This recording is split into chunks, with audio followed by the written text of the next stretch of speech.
starting now. Welcome, fellow Beastians. I am your one and only gaming beast. And today we got a little discussion with we got the Rex Apocalypse, and we have the Fat Ninja DM. Why don't you introduce yourself, gentlemen, from left to right? We'll start with Daryl, the Fat Ninja. All right, what's going on, people? I'm Fat Ninja DM, aka Daryl Simmons. I run the Facebook page RPG Realm Changers, and I have a YouTube channel, Fat Ninja DM. I run 5th edition games for the most part. Today I just ran a 2E conversion over to 5E. I ran that today. So yeah, I do that. More content is coming. I'm slowly converting classic Spycraft over to 5th edition also. So once I get that done, I'll be running games in that. Okay, awesome, man. And Jubei, aka Rex Apocalypse. Well, I'm Rex Apocalypse. Don't do much on YouTube, but I am heavily into gaming. I travel amongst the two worlds of gaming hangouts and overall gaming hangout groupie. And I am a master of Palladium books and splicers. Okay. So if you need a splicer game or any of that stuff, just come find me on the One Shot group. I might actually, I'm thinking about playing a splicer game, so it will be cool to do that. So yeah, I'm your one and only gaming beast. If you're watching this for the first time, I do all kinds of videos on video games, role-playing games, nerdy shit, podcasts when I got the time. So yeah, so today we're gonna discuss what to do. Like, how do you see it when you start an online game and you do an event? How do you get your players to come to the game? What do you think is acceptable behavior? What do you think is not acceptable behavior? Let's start with that. Go. Whoever wants to start. Okay, I will let the Fat DM go first. All right. Basically, when you have an event, pretty much if it's 5e, people will flock to your game. That's been proven, unless there's specific things that like caveats that go along with it, like maybe somebody that's hosting the game, maybe the people don't like the DM that's hosting the game or whatever. But if you want players to get to your game, simply put up a game and it's 5e. Normally, people will flock to your online gaming table, but the part that really means a lot to me is just putting yourself out there, getting in other people's games and playing in their games, and having a positive attitude. Don't come to the gaming table, especially for the first time. If you're joining the group for the very first time, don't be a dick. Just go in there, have a positive attitude, and just remember this: the DM's ruling is the final ruling. I get so sick and tired of people coming into DM's games and just trying to run roughshod over the rulings of DMs. And see, that stuff is on video. People are going to see how much of a jackass you are. And then they're not going to want you in their games. And then if a DM is being a dick, let's flip the table. If the DM is being a dick, hey, guess what? Once again, that's going to be on camera. It's going to be for everyone to see. So then now people aren't going to want to be in your games. So simple as that.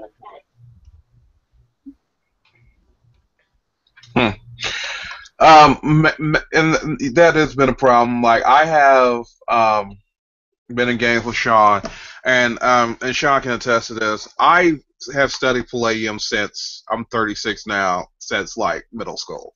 So a lot of people think of me as somewhat of a expert in the subject of Palladium books.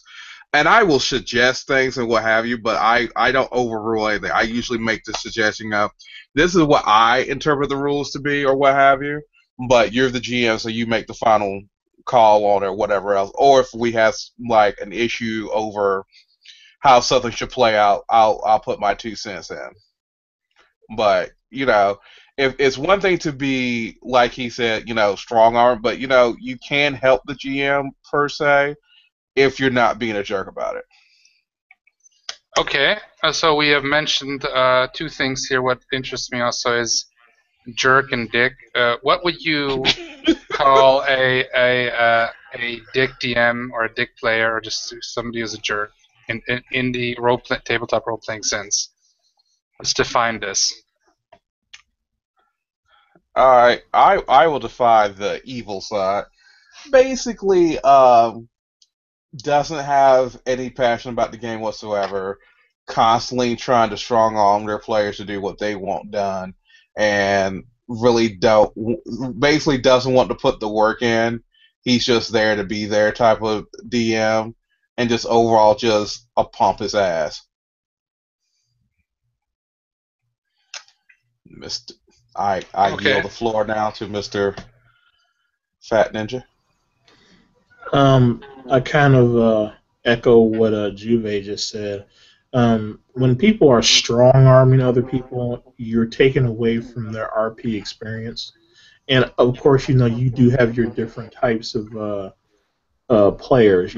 Some players don't care about role playing; they just care about being the best, quote unquote, beating the game, whatever. But it all just comes down to just being respectful of the other people at the online gaming table. That's what it all boils down to because you wouldn't want somebody to be treating you like shit, so why would you treat other people like shit? So it's just that simple rule, but unfortunately, other people just don't know how to follow that. And I think someone covered this earlier, and I just looked him up on YouTube. David Brown Jackson, spelled Jaxon, black gentleman. He has I think his channel is called Phoenix Rising. It's his last video that he's uploaded.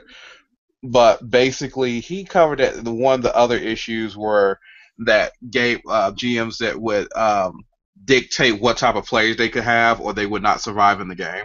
That's another thing I could definitely see being a problem. Dictating what your players can play. Now, that's one thing where you tell them, like, you can have these are the stipulations playing, but when you tell them, oh, if you play that type of character, you're just going to die. And I could definitely see how that could be a problem with basically telling because you pick a certain class or whatever, or don't have these certain sets of stats, or telling you have to have these stats here, there, and everywhere, that you basically suck. And you're going to die in the game. Right. Everybody, could you mute yourself? I'm muting myself here manually because we have some feedback here. So Juve, when we talk, when you're not talking, then also mute yourself. And so everybody we have a clear voice here. Okay, yeah, now it's actually much better. And also, one of the viewers have pointed out Rodney Bauduc. Rodney, shout out to you. If you hear this shout out, say a random, write me on Facebook your favorite role-playing dice. But anyway, so the point is that what I was thinking here is that we're talking about rules and rules enforcement. And there has been a lot of discussion in the various hangouts. I haven't like made a separate Darabka's Dungeon discussion, where I just talk about what is better, rules as written, or just winging it, making your own house rules.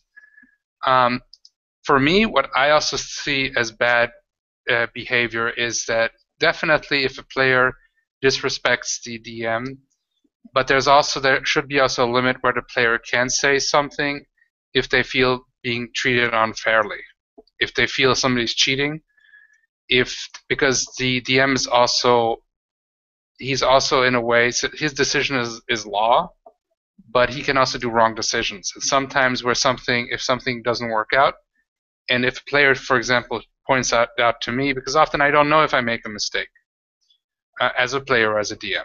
And if somebody points it out, then I will think about it, and then usually I will change what it is if I agree with it, usually. But yeah, I think we're getting here to the crux is that basically it boils down to um, having respect, basically. Okay, Rodney said his favorite dice is the D5000, which would be quite a huge dice. So, but anyway, I think what do you do? For example, let's go to another topic. What do you do? Because people have been complaining about not getting into games. If they see games, people post and they're already full. Do you think it is fair to post a game when it's full already? Do you think people shouldn't like put it out? Like I personally don't have a problem with it, because you can honestly to those people, it's like you can always find a game.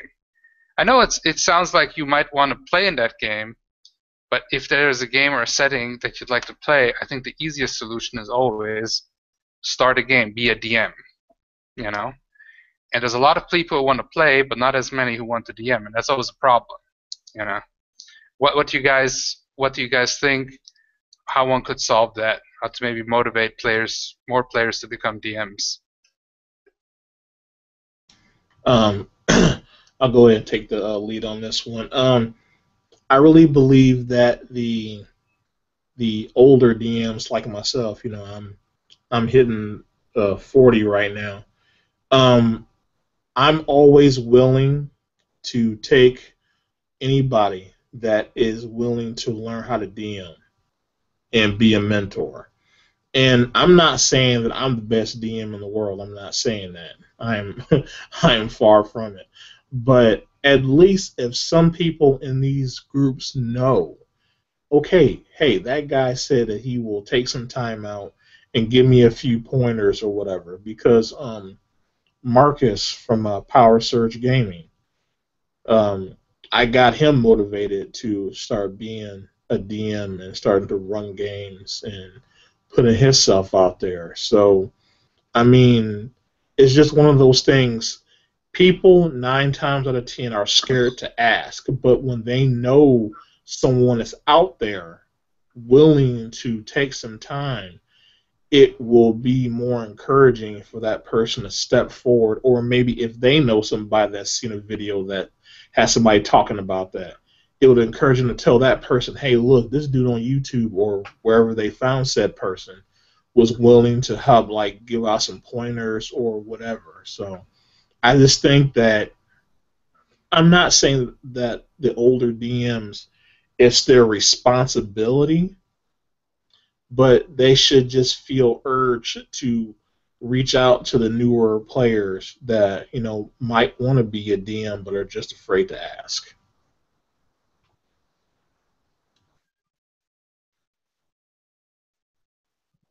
That sounds very reasonable. I just want to quick here say hi to Jonathan. Hey, Jonathan, how are you doing? Hey guys, what's up? Okay, you want to plug something or just want Sure. Hey everybody. I'm the Faulty GM from Out of Character. Sorry, I forgot my own channel for a second. Yeah, just stopping in, seeing what's up. Coolio, awesome. So right now, Fat Ninja DM, we were talking about how to motivate players for more of them to become GMs. If Juve, Jonathan, you want to chime onto that? Yeah. For me, what made me get into GMing was basically I have collected, like I said, I've been playing role-playing games for like forever, and I never got to play any of the games from any of the role-playing books I had. So I just said, screw it, I'm just gonna basically become a GM and get more players, and that's basically how I got into GMing.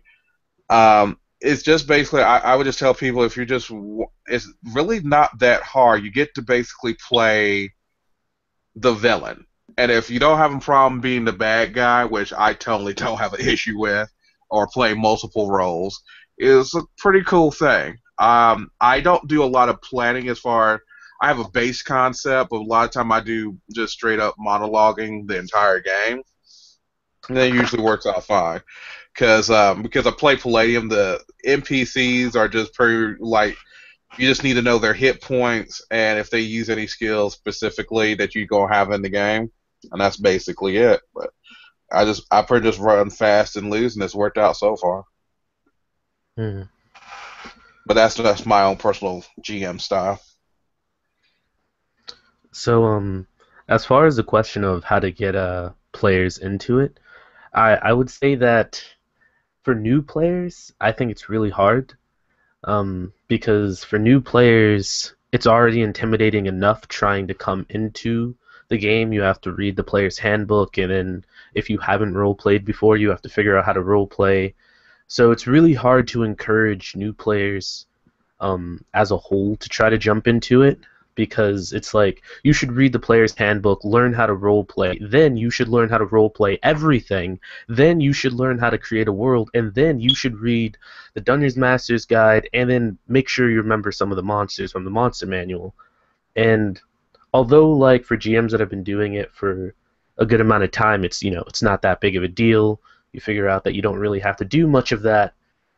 For anybody that's just coming into the system, it's really hard to get them into it. For players that have been that are veterans that have been playing for a long time, I'd say it's a lot easier to encourage them to do it. Simply because if you're a player that's been playing for a very long time, I have to assume that you have a lot of ideas, that you have like a lot of stories that you would love to run, or a lot of worlds that you would love to like dip your toes into. And because you've been playing for so long, you have a lot more resources and you have a lot more knowledge of the system, and you have a way that you already like to play that you can just implement that and get into it. And with like advice from other GMs or YouTube videos or however you have to do it, it's a lot easier for you to get into it. So I would say like I became a GM personally um, as a new player, which is actually contrary to what I just said. So when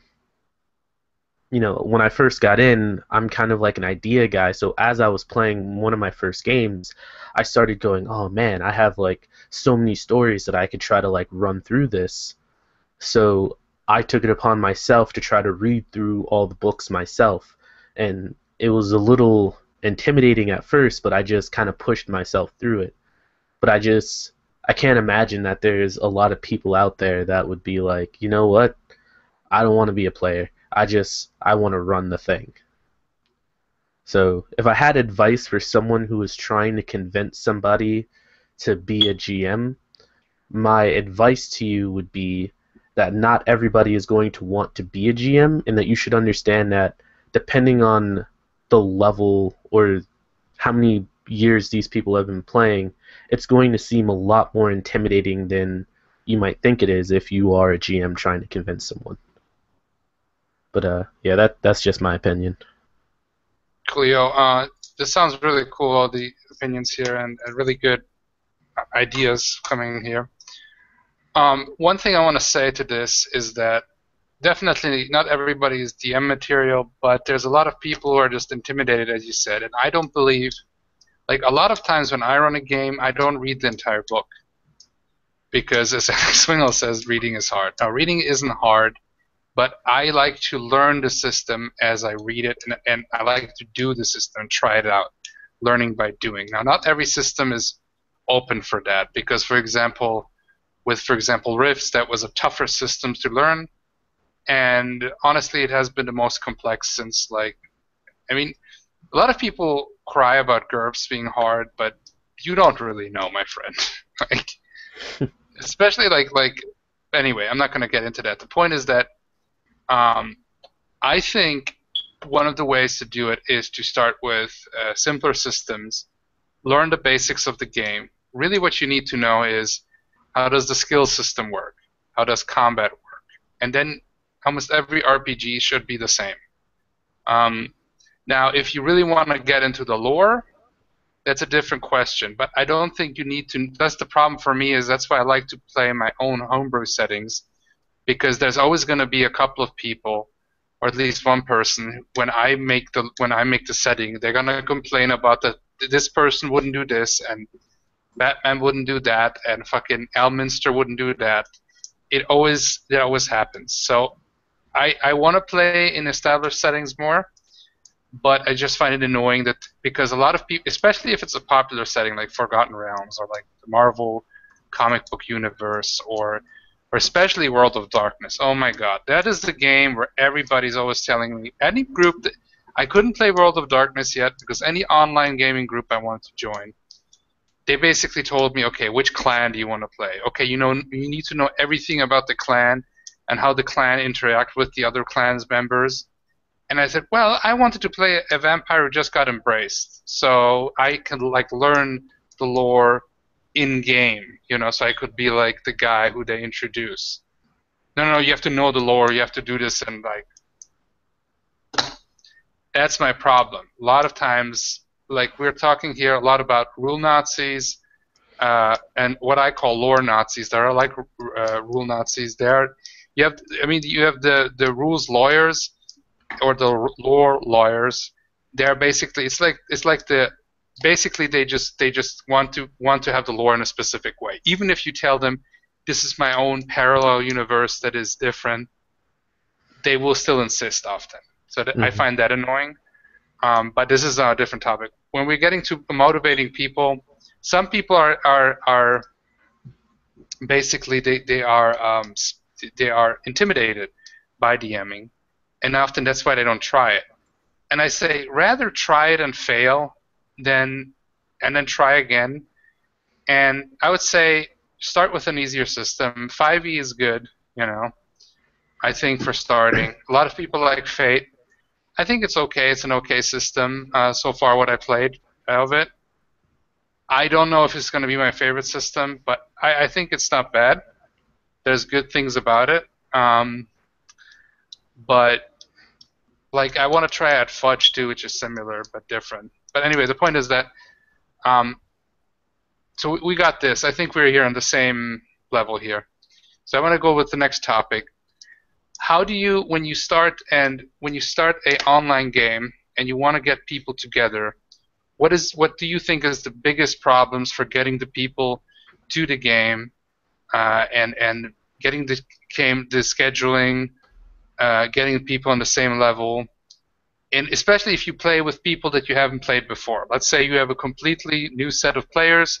This is what everybody wants. You put up a game on the OSG or on some other group. You say, hey, I'm doing a game. Let's say 5e or Fate. This is the setting, some kind of setting. And then people flock to the game. Let's say 5 to 6 people or 4 people. Let's say 4 to 6 people. How do you schedule it? What kind of problems do come up? Let's discuss this. Well, there's two main things that always occur: time zones and actual commitment. And because it's so easy to say, hey, I can't make the game because you're behind a computer screen. You have your smartphone in your hand, and you can just say, hey, dude, can't make a game. And to that person, it's like, okay, well, yeah, I can't make it, and then that's it. Not even thinking about, giving one thought to, damn, I just possibly messed this dude's game up, because it's so impersonal these days with doing online gaming. Now, don't get me wrong, I've met a lot of cool people on the OSG, W3, the Brigade, and so forth. Like myself. Yeah, it's that disconnect that you have with people because you're not standing in front of them and you've not made friends with that person in like real life. So it's just easy to have that disconnect. And then, like I said, the time zones. There are so many people living in all these varied time zones, and the person may have great intentions about being there for that game, but something happens. They got called into work early, or they have to stay late, or a car broke down, or a family emergency, or whatever.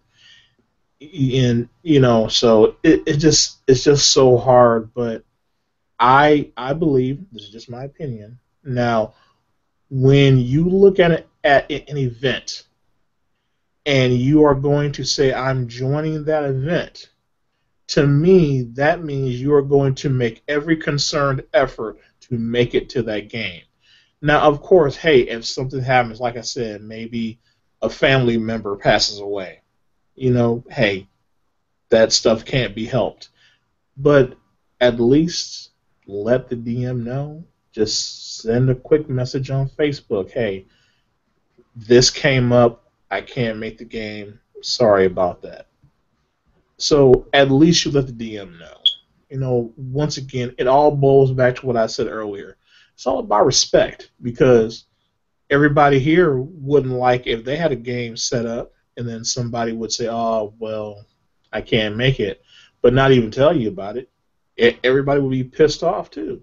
So it's just about the respect. If you click on that, I'm going to your event, and you can't make it, just let the DM know via a message on Facebook, email. There are so many ways to contact people over the internet these days. There's really no excuse. I mean, unless you yourself become incapacitated somehow and you can't do it, that's the only reason that you can't pick up your smartphone or sit in front of a computer for like 2 minutes and send a message saying, "Hey, I can't make it."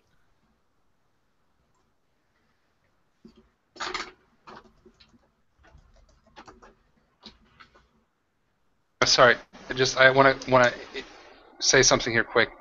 One of the big problems I think is that sometimes when people, well, for example, there's some kind of time difference problem. But the thing about the Facebook Hangouts is when I see a Hangout, I can just hover over the time and it will right away convert to my time zone.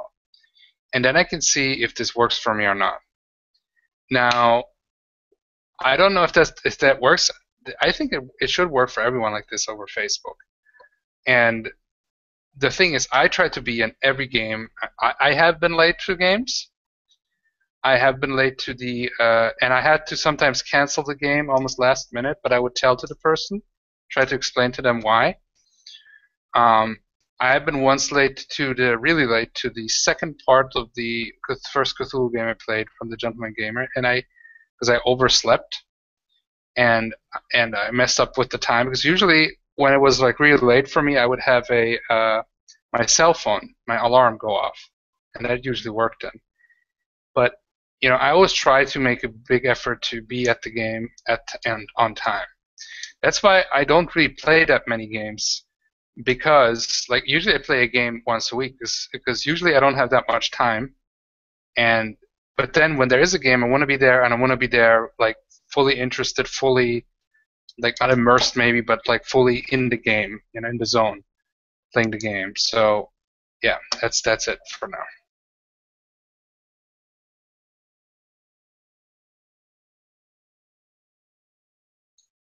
For me, I totally get it. With someone like myself, I have couple bad health issues. So I have to sometimes not make game. But I generally think that, people should. The problem with the internet nowadays is that the impersonality, and you can be very impersonal without even knowing it, and just honestly just don't care about it. And I believe that if people just take a few extra moments and think about what they got to do as far as games go, then things will go off a lot more smoothly. But a lot of it is depending on what the game system is. I know that more people cancel out of a non-5e game without a hesitation than they would a regular 5e game, or at least that's what I've noticed. So it also tends to the popularity of the game system as well.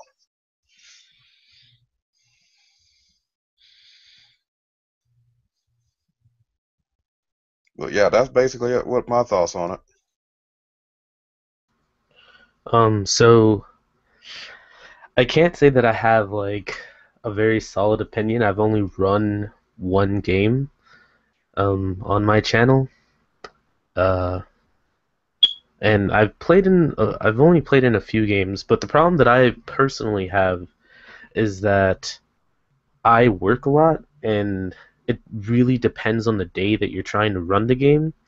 So I find that like the weekends are either really good or really bad, and like a few days of the week are really terrible. Like I have Mondays and Saturdays free, which are the only times that like I don't have work, but a lot of people can't do it on those 2 days. Or like there are certain times of the day that a lot of people have off. So the biggest challenge that I typically have when trying to like set up the few games that I've been trying to set up is trying to get everybody's time together. It's like all the technical trouble and all the other stuff is like very quick fixes, but the time thing is so difficult to get done. And I think the best solution that I found to it was I didn't do it. It was I think it was James. I'm pretty sure it was James when I played in his game. He had this thing called Doodle or something like that, and it allowed everybody to put up their schedules, and like he just had all the dates, and then once everybody put in their days that they could have off, whatever days matched up, or whoever was like the last person that couldn't meet on that day, we could see if there was a compromise that we could make or something like that. So I think using like a third party system for dates is the best solution. But that's pretty much the only real issue I've had. I haven't had any issue with like most times that I see people post something up of a game, normally there's at least somebody that goes to it and is like, yeah, I'd be interested in that. I think the OSG is really good in the sense that everybody's very open to trying new things. Like if your concept is really solid, you'll more than likely get people to try to join it. So yeah, that's that's my thoughts on the matter. Okay, so what I find interesting is that we have all went through this, even if we just went through one game. I have ran multiple games, and there was times where games had to be canceled. Not enough people showed up, and I will say that I felt at times, pretty disappointed. But also sometimes there's people who have legit reasons why they can't come. Sometimes they forget about it, and I can forgive that too. Um, but I would prefer if they give a commitment, then they would follow up on it. Now, if something happens, it can happen. Some real life stuff or responsibility comes up, and then okay. And I would always prefer if people tell me before, and and also that's why I wait till have a chance to talk with the person and see what's up. Because as some people have pointed out, some people might forget about it even if it's in the event list, and that's the problem. Like I have felt that sometimes I need to like tell people multiple times. I gotta almost like nag them to come to the game, and I'm like, well, I'm not saying that I'm better because as again I have been late to games and stuff, but if I'm going to a game, I really I prepare for it. Also, when with my sleep schedule, and usually I can only plan the weekends, also because of work. Right now I've got like free time, but next week it's like that's why I wanted to play in this week more. In these last 2 weeks, and I have played, and I had a good time. Only 2 games so far, but really good games, and I'm always going more for quality nowadays than quantity. And really good games run by Andrew Knapp and Ian, respectively, and they did really good jobs. And you should check them out; they're really good stuff.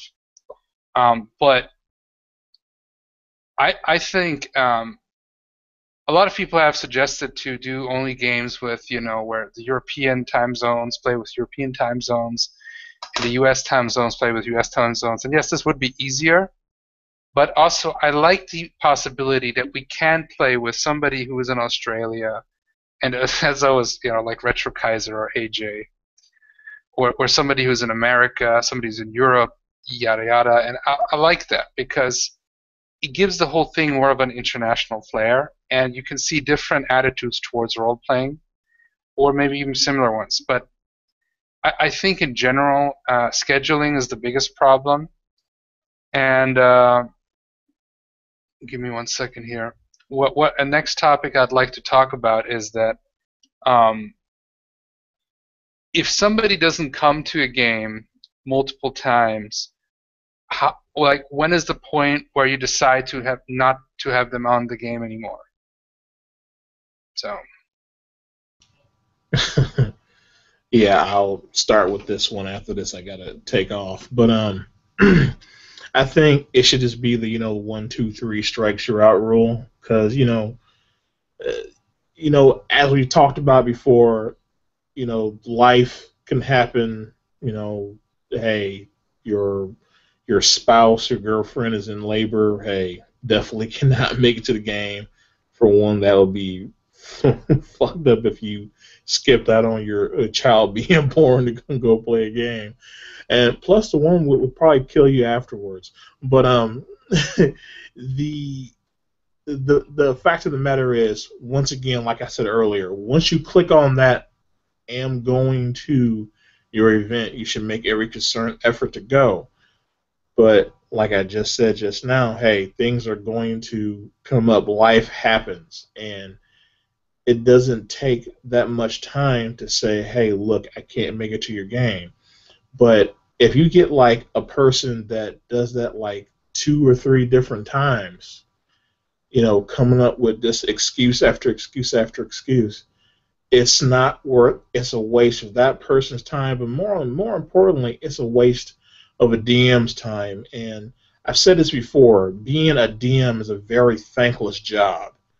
You know, they may say, "Hey, great job. Thanks for running the game," but I mean, a lot a lot of people that are not DMs really don't know what DMs really go through to try to put forth a good session as much as they possibly can. There is, getting people together, making sure time zones sync up correctly, making sure their story is laid out how they want it, their plot points if they got any, encounters if they have any, and a whole bunch of other different things that go in with prepping for a game. A lot of people, especially players, don't know that.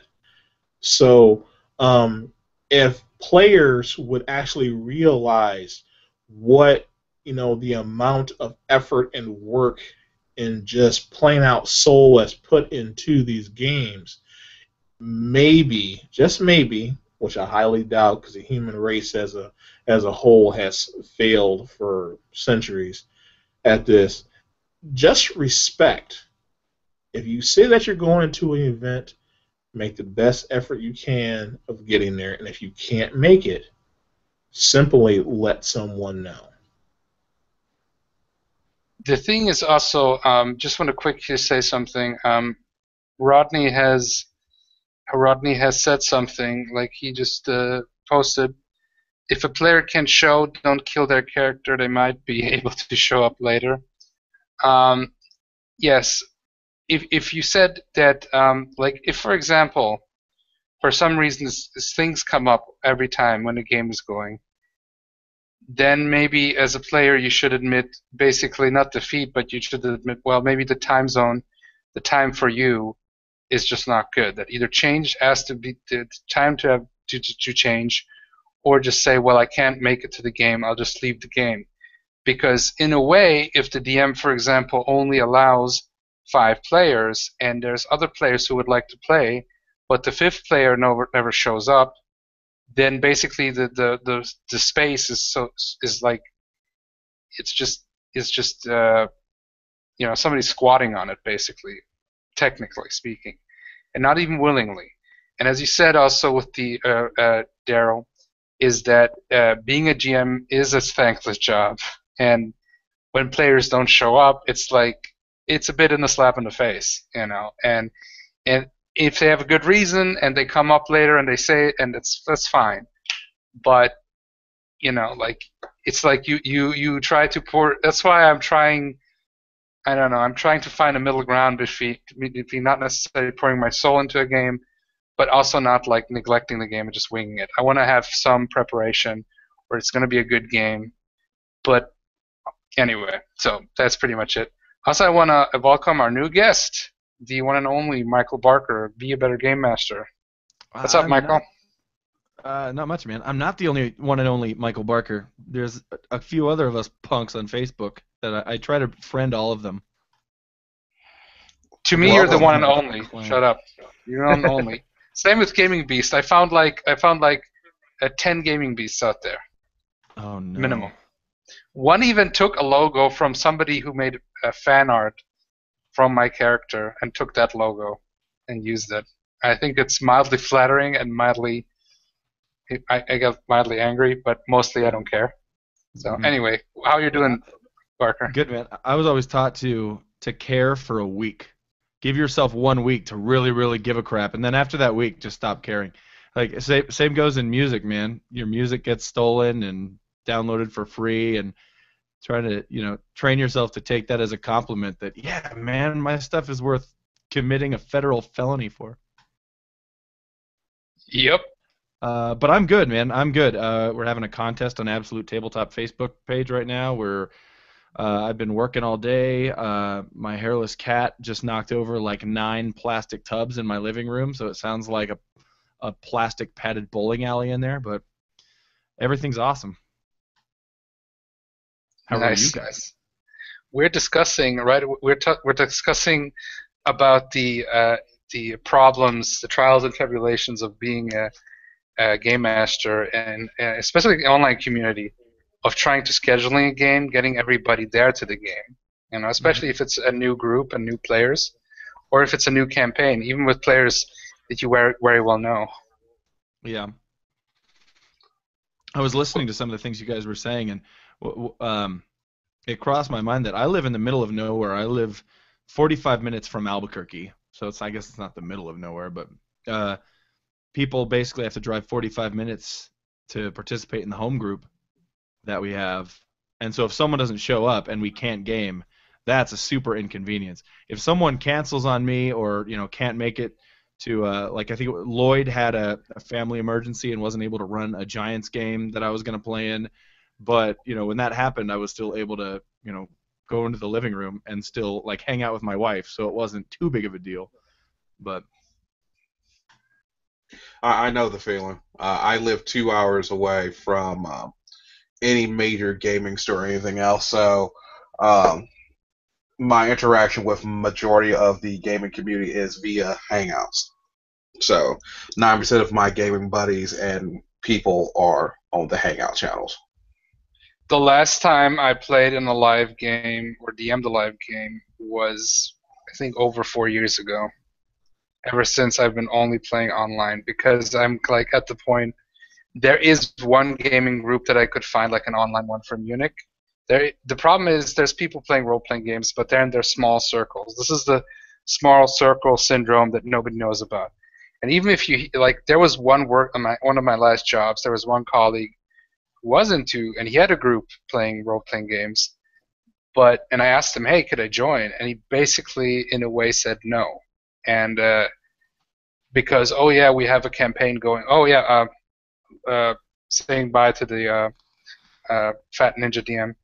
But I think the problem is, as you said, Barker, if you have to go 45 minutes drive and then people are not coming, that is much worse than in an online game. Yes, but especially if you have been waiting for a game a long time, I mean, I had multiple games that didn't work out that I tried to run. I had games, so I know that feeling. But it's like, prepared for it, but anyway, it's not as big as a deal. I must say that too. Like an online game not happening. Like I just feel bad for the people. I feel bad for the other players who drove out. Like it doesn't affect me any because I still have my friends over and we can play video games. I always feel bad for all the players that drove 45 minutes to do nothing. Actually drove an hour and a half because they have to drive back. So Oh poor yeah, guys. that does suck. I mean, like how is it in your house game? If it like one player misses, then you cancel the game, or do you like? Usually we have a substitute game, man. Like I play a lot. Like we have a diplomacy as my favorite board game. We'll play diplomacy. I'll throw up some dread and we'll just do a one shot. Or play some video games. Like it's not too big of a deal, but Nice. Yeah. Like Dread, like Judge Dredd the game. no, like dread, like the Jenga Tower game, which is like the best system for one shots ever. Oh, I didn't know that. I know Truth or Dare Jenga. That was a game somebody had in college. They made a variation of Truth or Dare with Jenga. Oh jeez. Yeah, I What's know, up? right? That was in So college. I What's actually up, have Jonathan Miles? sorry. No, I was saying, what's up, Jonathan Miles? What's up, Barker? I think this is like the first time I've been on like a thing with you. Oh yeah. But I was just watching your video today. Go ahead. oh, Sorry. nice. Thanks, man. But yeah, so I actually have a home group too, and the problem that I often run into with my home group is scheduling issues, which is like it's not always like the same people, but it's more often than not people can't come in on the day that we're trying to have it. And the problem that I kind of wrote myself into is that like all the characters are really important to what's happening. So it's like Yep. if one character can't make it, it's like, well, I can't really make this work without them being here. So, no, we can't Yep. really play. And because we're all online, and sometimes it can get a little bit ridiculous, though, because, like, I take Saturdays off, which is the days that we play, and the whole reason I don't work on Saturdays is so that we can play. So like when Yeah. somebody else is like, yeah, well, I got a thing to do, and it's like, I mean, I get it, it happens, but I could be making money today. So it, I I think mean, that's a if I, good thing though as a GM is to yeah, make all the players important though. I think that you're still doing the right thing, but you're right. The more you do that, the more cancellations you're gonna have. It's just like the price you pay. yeah, I mean, the only thing that I can say, like, I've never had it where one person continuously misses the group on purpose, or that they just don't care. Um, But if I did have a player like that, then my go-to thing with every person, no matter what the problem is to have like a sit down with that person and to just talk to them one-on-one and like try to figure out what the issue is. Like if they're missing the thing, maybe we could work out a system. If they're not interested in playing, maybe if they're not interested in playing, then we could just drop them and figure it out. But if they are interested in playing and maybe they're having scheduling issues or maybe they're really overworked and there's just something going on that I don't know about, it instead of like jumping down their throat and just kicking them out because they've missed, several games in a row, maybe we could work something out where maybe I text them like a day beforehand or something. I don't know. But Yeah, that's always my go-to. the reminders. Yeah, I mean, it's just to me it's easier to like talk out something because you don't always know all the facts. It's very easy to be like, this guy's missing all these things, what a jerk. But maybe like he's been super sick or maybe his family has been super sick and he just hasn't had the time and he's, anything could be happening. So I try really hard not to jump to conclusions and make myself look like an ass. One thing I just want to say quickly is that as a DM, you learn to be the compromiser. And one of the compromises I go in, if somebody doesn't come, if a player misses, then I just have always a reason. I just say, oh, he just walked away for a while or something, and that's that. It becomes a little bit problematic sometimes, for example, in a dungeon, but it is doable, though. Yeah, I feel like that's probably. Um, I feel like that's the biggest roadblock to being a dungeon master or a game master is that there's no go-to good way to handle somebody being gone. There's just no way to do it because, it, yes, there are ways to do it, but they're all worse than having everybody there. You know what I mean? Yeah, I agree, man. I've had, I think the very like third time I DM'd that was an actual game. We had a guy who was missing for that day, and being like a very like being a very amateur DM, I was just like, oh well, they're probably just sleeping or something. So the other characters just dragged their bodies through the town with whatever they were doing on that day. So like I guess the next session they woke up with like tattoos on them and stuff from like the other players just doing all kinds of crazy stuff with them. Oh, that's awesome. So Oh, I you mean, mean like drawing phallic shaped things on their heads? yeah, it was like these guys, like they had just gotten out of a fight or something. So it was like, yeah, they're just tired, so they're just knocked out. And the other players were like, oh, really? Are they really just knocked out? Okay, well, if you say so, DM. Don't fall asleep with your shoes on at the party, man. Pretty much. That's actually, I've never even heard of that before, but that's something I'm stealing, man. That's a really good idea. Oh man, I'm losing it. That was a good idea. Well, that's something the stupid shit. Like I remember in high school when we started like going to parties and getting drunk. And then there was always the one guy who was more drunk than anybody, and then passing out. And yep. Anyway, that's neither here nor there. This is long, long ago. Very, very immature beastling. But but the point is that what?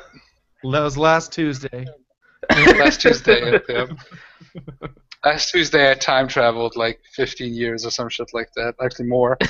I'll tell you what though, out of character, I said that because I was talking to Jonathan, but it sounded like I was saying out of character. No, Jonathan, I will ship you an 8-volt battery or 9-volt battery right now to change that freaking smoke alarm. There's a smoke alarm? Is there like a beeping going on? Yeah, that's what I thought it was, because it's like, when your smoke detector the battery needs to be changed, it just beeps once every like 3 minutes. Yeah, I think it might be like my mic or something. Oh, maybe. Okay, yeah, I hear a beeping. It's not annoying at all. It's not distracting. I just wanted to make a joke. It was dumb. I don't hear a beeping. I don't know. Are you serious? Or are you dicking with me? No, he's muted right now. No, not right now, but like occasionally there's a beep, right? I didn't hear a beep. Dude, are you fucking with me? I haven't heard a beep either. Either you have some form of super hearing, or maybe you're going nuts, or maybe it's in your room. Or maybe it's my smoke detector. Well, you were smoking at the moment, or are you vaping? Was it a vape? Yeah. Okay. That's a vapor. Yep. It is. Anyway, so what I wanted to just add to this thing is that what did I want to add? Because we went off topic now. One of the ways, let's talk about ways how to handle if a player is not there. And one of the ways, I actually did the whole where they were sleeping, but for me, one of the players had decided they got injured and they fell into a coma. And of course, Retro Kaiser, that was in my previous Rifts campaign, which I haven't uploaded yet. But Retro Kaiser had the great idea, he played it crazy, of course, to like throw that character who is in a coma at a mech as a weapon. But one of the things is like, for example, when I'm thinking about Rifts, actually, Barker, I'm thinking about your character. And since your character, and I can spoil it, and I was a spy, I had a really good way of you kind of disappearing, just basically that you would take your car and you would just disappear and report. Mm-hmm. And it worked there, one of the best. You could tell the other characters that, like, oh yeah, he's off doing, random missions or something. Yeah. Because that's what he does. Yeah, so that was a way. I think for me the most problematic is if you're like in an enclosed area like a dungeon, that is, or because there's also like a lot of people always have a hard-on for anything. It has to be always super realistic, and I'm like, well, you gotta also have like a little hand-wavium space here, because like when, for example, you say the other character, he went off on his own, and then the other players play and they go on to another direction. And when the player comes back the next session, he finds up with them. You could argue, oh, how did they find up each other? You know, how did they find? Now, in a modern game, you could just say, well, they just used the cell phone and you're fine. Yeah. You know, but Yeah. maybe in a fantasy RPG game, you could. That's why I had like I think I even made artifacts where we had like medallions where they knew where they were each other, where they would always find each other. Mhm. So this is like ways to. But as you said, there's no like one cool way to fix that when a player is Yeah. missing. Exactly. What's up, Juve? Nothing Juve. much. I've been doing some gaming as of late. Cool. Finally got into my first Pathfinder game. Actually Nice. got complimented on it, so yeah, it was Awesome. pretty cool. We were I was hoping. Go ahead. Oh, go ahead, Juve. Sorry. Just wanted to I say was gonna say I was hoping to game with you again because I did like your role playing style, and hopefully we'll be able to game sometime in like D&D or some fantasy game. Heck yeah. One of these days, I would like to run. I'm planning a one shot now, but I'd like to try out. I have so many systems I've never played, but I have the books and I know the games. Traveler's one of them, which probably wouldn't work well for a one shot because it's so intensive. I'd love to run a Fate game. I've actually never played Pathfinder, but I've played 3.5, so it's Mhm. like, you know, it's very similar, my- dude. yeah. It's like really similar. hmm But yeah, man, that's hopefully I've done this thing where I've said yes too much, and now I'm in like 6 freaking games, and I don't have time to do anything. So I'm like I'm talking to some GMs. I won't tell you which. It'd be like, hey, dude, can you kill off my character? so I can play in some one shots. Like I actually had also a good time. I remember when you ran games and also when we were playing together. I'd like to definitely again one day. I want to run more 5th edition, but I know, Yes. I mean, time and scheduling is a bitch. That was my especially- first online game, dude. Was the one on your channel. That was my first ever running an online game. Really? That Wow. was the first ever. And it was I'm honored. I didn't even know that, honestly. Or I forgot it. so weird. It was so weird because it's like it takes so much getting used to for me to get used to the camera and not being able to move around. And I've actually found this system now where I put my camera up on the curtain rod and I just stand up because it allows me to bounce around or whatever. But You should get a selfie stick and put your camera on that. I get a selfie stick and then shoot myself in the face for getting a selfie stick. Yeah. No, No offense Matt- to any viewers of selfie sticks. They're wonderful things. I had a great time, man. I hope one day I can play again the Lord of the Hobgoblins. Yeah, we're definitely. I'm planning that one shot that we're gonna reassemble that group for that one shot. The airships of Magnetica, which I'm already writing that game because that is definitely gonna happen. Cool, I'm planning 2 right now, so. Awesome. What system is that using? Fate or? It's probably gonna be 5th edition because that's what we played. I mean, like it could honestly it could be anything. That's a good question, but Sean, we were playing 5th edition when you know Dojin and Fox and Mitch and we were all playing, so I just assumed it would be another 5th. I'm fine with 5th edition. I like the system. It works well. Got no problems with it. I would. I mean, if you have room for an extra character, I wouldn't mind playing it. Well, actually, see, I'm doing more than one, so that one's full up. But I have some others that I'm planning too, man. So yeah, dude, when that happens, for sure, that sounds awesome. Yeah. Just let me know. I've been looking at some of the Egyptian mythology stuff, so I've seen a couple of characters I want to base around Egyptian. And I come up with a pretty decent Arabic accent for me to play in game. Cool. Yeah, yeah, that's been my goal. Like I've been wanting to run a bunch of one shots, so I'll talk to you in the future. I definitely want to play with Jonathan Miles, this guy right here with the I feel weird calling you Jonathan, and I feel weird calling you out of character. So, Mr. Miles, I want to play with him, and Yeah, man. It's all a dream in my head right now until I write the stuff on the calendar. But yeah, dude, I'll let you know. I Cool. actually wanted. We were actually supposed to. I was actually supposed to run the Sensor game. Wait, here's the book. I shelved my book. Can't show it off more. Yeah, one of So, the most expensive role-playing games I've seen in years. well, it's rare and it's whatever. But the point is that it's kind of like it was known as one of the worst RPGs, but actually I like it so far a lot. I think just a lot of people have problems with the that it's very I think power gaming, very min-maxy. So it has some elements like rifts, but the system I actually enjoy more. Like character creation is way easier, and yeah. So, but sadly, most of our players didn't show up except Juve. Andrew had a good excuse. He had a real life excuse that he couldn't come. Hmm. But sadly, I haven't seen the other ones, and uh, Life well, happens, dude. It's a life bummer when it happens. happens. It happens to me. It happened to me multiple times, but now we have this, so this is cool. I'll just reschedule, no problem. You know. So, So is that what you were planning in this time slot? Was a game? yep. Hell, I'm like we finished the character for Juve, but yeah. Yeah, you finished. I mean, it's Don't got mind that. Juve is Um, playing now a Did we just Wolfman witness the- warrior.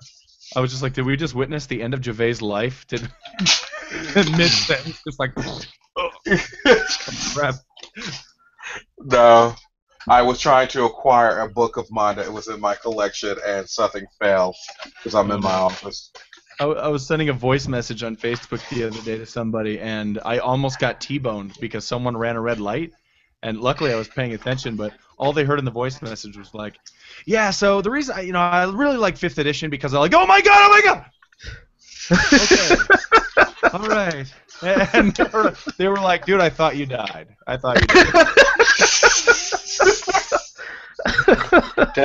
This recording was worth it just for this anecdote alone. Yeah. Yeah. So I've actually been working on a lot of one-shot ideas. I have like this journal that I have. It's like just a really small journal that I've been filling up with adventure hooks. And because I've been working on that setting, like I've been working on this setting for a really long time, and I'm finally just about able to reveal it. So I've been wanting to put together a bunch of like one-shot ideas to run like small little adventures in it. That's Um, genius. Okay, I don't want to like interrupt here, but I don't want to have this video too long because I think we got some good topics. I don't know. We can go on if you guys want to go on in recorded form. What do you guys think? Should we? I have go on? no idea how long the video is. How long is the video already? I don't know. It's probably like at least an hour. It's at least an hour of goodness and me almost killing myself in my office. Yeah, I'm here for another 9 minutes, so 9 minutes. I- Okay. You I know what? I don't Let's care if let's we're live or not. let's end it here at a high note. Okay. You guys, if you want to plug something, and or and I'll give you the Parker. Why don't you start from left to right? Okay, cool. So I want to plug the Gaming Beast because that was the channel where I ran my first online game and really, really broke into running games online in the community. I want to plug Jave, who I think honestly is one of the better role players, one of the most underrated role players in the community. And I'm serious. I'm not kidding. Wow. I'm not joking, man. I had fun playing that Rifts game with you too. Except I really enjoyed you without your shirt on, laying sideways. I'm not sure what I think of this picture that I have to stare at. Oh, God. And here's the reason why I don't have my camera on. So, and I also definitely want to plug Out of Character, which I think is one of the best, if not the best, new channels in the community. Because if you like channels that you like, videos that you can put on and like work to and prep to, it's perfect, man. John, you got some awesome ideas, and every time you come out with a new video, I'm like, boom, there it is. So that's my thing. So yeah, thanks for watching. Thanks, man. I think it's you next, Juve. Well, I would like to plug the Gaming Beast. We have been friends for a good long while now. From a random post that he made that we start talking in a Google Hangout to us basically becoming gaming buddies and playing Rifts and me constantly threatening to kill him every other week. I'm talking So about every other week, every day, every okay, I'm hour. trying to be gentle. I'm trying to be gentle. I love his video channel. He does great stuff. I want to plug the better Mr. Barker here because I do enjoy his gaming videos and I also enjoy his style of role playing as well. So if you have the opportunity to check them out, definitely. Jonathan, I have not had the pleasure to look at your stuff, but I will definitely take a look at your stuff in the future. And that's about it because I don't really do that much on YouTube because I'm basically lazy when it comes to YouTube because I don't know what to say.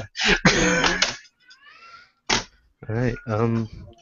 So I guess I will just replug everyone. So everyone you have already heard, you should go to all theirs. I'll especially say that you should check out Barker's Winds of Sorceline and the Provokers games because whenever I talk to people in the community about like live gaming, I always consider like those two games to be like the premier games.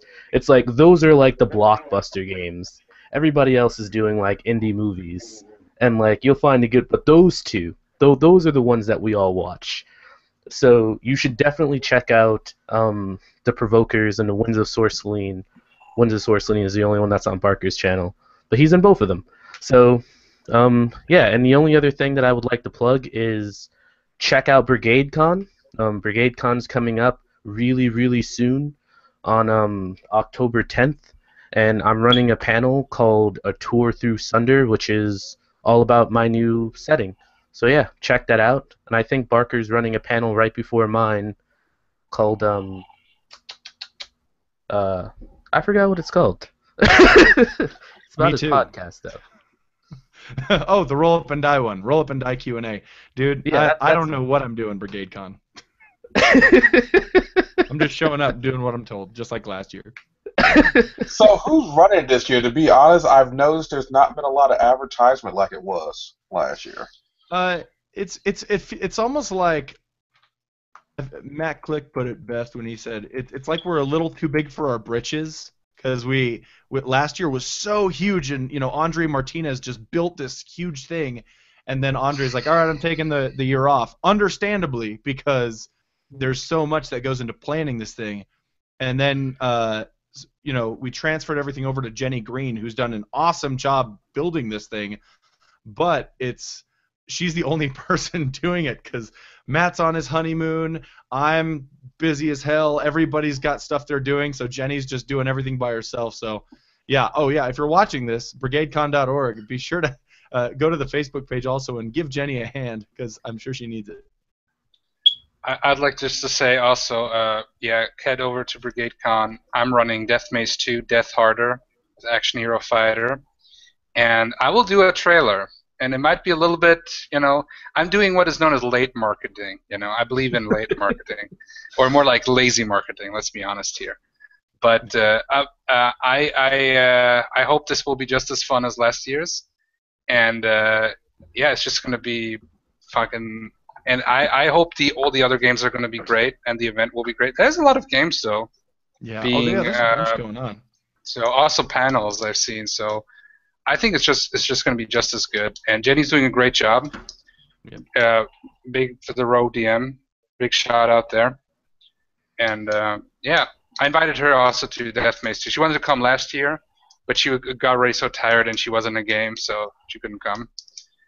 But yeah, who knows? Maybe this year. And anyway, I want to shout out, of course, Juve, Rex Apocalypse, Mr. Mini Missile, and I want to, of course, hear Jonathan. I haven't actually watched any of your videos, but give me a link. I'll check it out now. And of course, be a better game master. Who else? Barker. I mean, We need to play more, Barker. Like, if I have a game, I'll invite you and let's see what happens. When Hell, we can. you know what? That's the best way to schedule with me right now, man. I need to play more. So. I know that feeling. Like, I am like, I only try to DM one game a week, and that's like enough for me, especially when I have to work.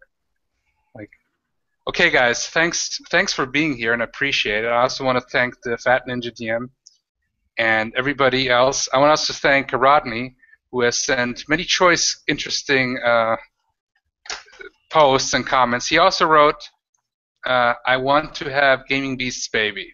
Yeah, and that's where we'll start. He doesn't want to. He doesn't want to bear your child. He just wants to take your child and have it for a period of time before he gives it back. He wants to be a kobold. He wants to take the child and replace it with his own demon child. So, for example, of two fellow Beastians.